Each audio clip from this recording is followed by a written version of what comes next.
Shalom saudara yang dikasihi Tuhan Yesus Kristus. Selamat malam, selamat berjumpa kembali dalam renungan pada malam hari ini. Salam sejahtera buat saudara semua dimanapun saudara berada. Damai dan sukacita oleh Roh Kudus melimpah senantiasa dalam hati dan kehidupan saudara semua.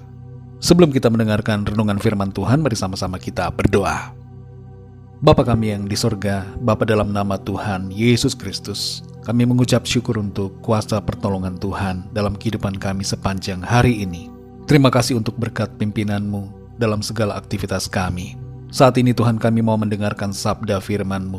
Urapi kami, berikan pengertian, sehingga kami dapat memahami akan kehendak-Mu. Dalam nama Tuhan Yesus kami berdoa. Haleluya. Amin. Saudara yang dikasihi Tuhan, ayat renungan kita pada saat ini terdapat dalam Amsal 11 ayat yang keempat. Tertulis demikian. Pada hari kemurkaan, harta tidak berguna, tetapi kebenaran melepaskan orang dari maut.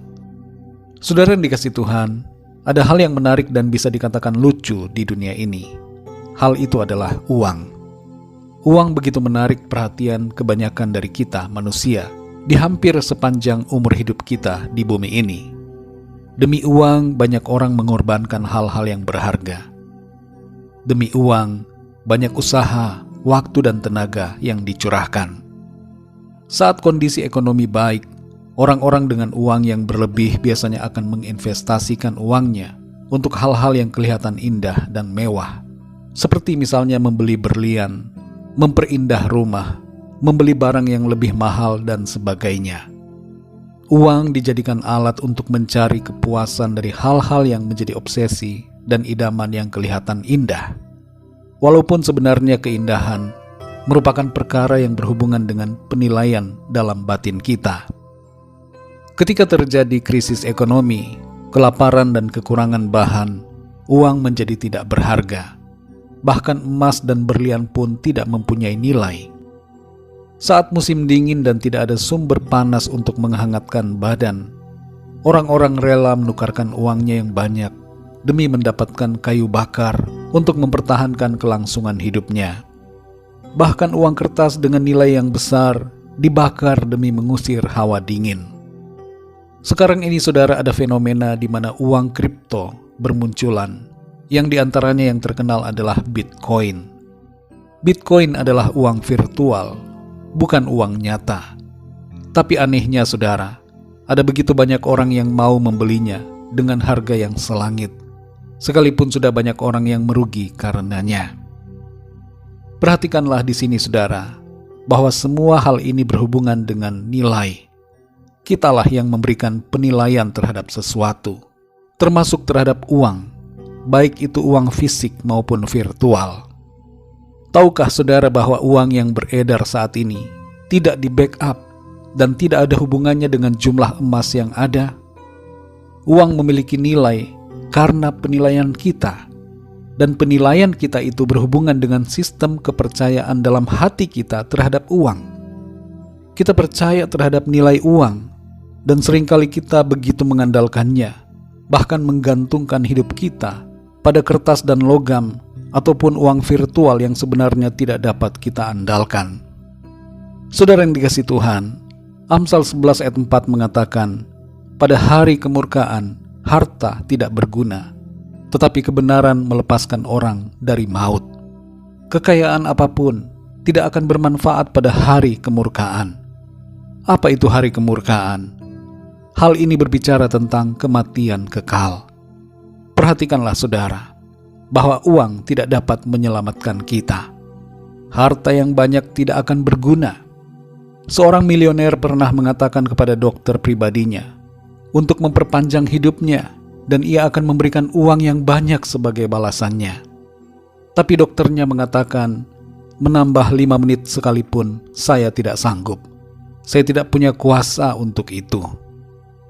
Uang tidak dapat kita andalkan saudara. Jangan kita menaruh harapan kepadanya. Uang juga tidak dapat kita pakai untuk menyogok Tuhan, supaya kita dipindahkan dari maut kepada hidup. Kalau kita hidup dalam kejahatan dan di luar kasih karunia Kristus, maka sudah jelas kemana kita akan pergi. Uang tidak pernah berguna. Dalam ayat ini saudara dikatakan di bagian selanjutnya, bahwa kebenaran melepaskan orang dari maut. Jadi bukan uang yang dapat menyelamatkan kita dari maut kekal, melainkan kebenaran. Siapakah kebenaran itu? Dalam Yohanes 14 ayat 6-7, Tuhan Yesus berkata, "Akulah jalan dan kebenaran dan hidup. Tidak ada seorang pun yang datang kepada Bapa kalau tidak melalui Aku. Sekiranya kamu mengenal Aku, pasti kamu juga mengenal Bapa-Ku. Sekarang ini kamu mengenal Dia, dan kamu telah melihat Dia." Saudara yang dikasihi Tuhan, marilah kita hidup dalam kebenaran, yaitu hidup dalam iman kepada Tuhan Yesus. Karena itulah yang akan menyelamatkan kita pada hari kemurkaan.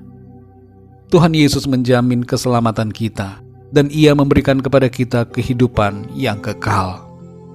Janganlah kita beri penilaian yang benar terhadap objek yang salah, dan jangan berikan penilaian yang salah pada objek yang benar. Uang bukan andalan, tapi Tuhanlah andalan kita yang sejati. Jangan takut, saudara, dalam menghadapi kehidupan ini. Bersama dengan Tuhan, segala sesuatu dapat kita hadapi dengan kuasa pertolongannya. Nilai sebuah kehidupan tidak terletak pada seberapa banyak uang yang kita miliki, tapi terletak pada iman kita yang sungguh kepada Tuhan. Mari kita berdoa, saudara.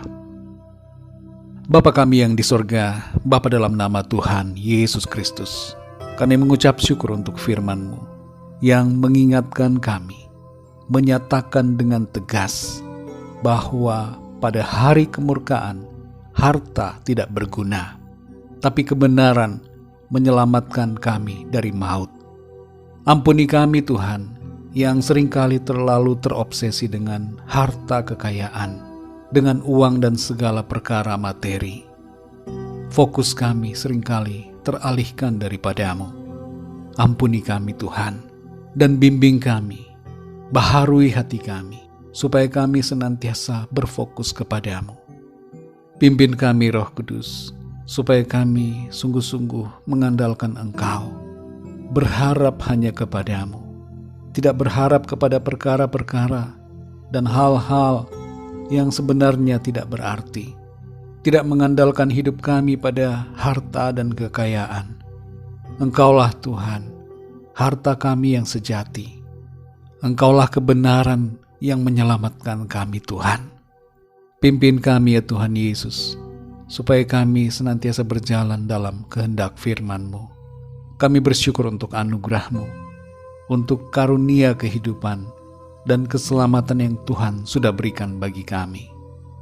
Terpujilah nama-Mu ya Tuhan. Di sepanjang malam ini kami mohon berkat perlindungan-Mu atas kami.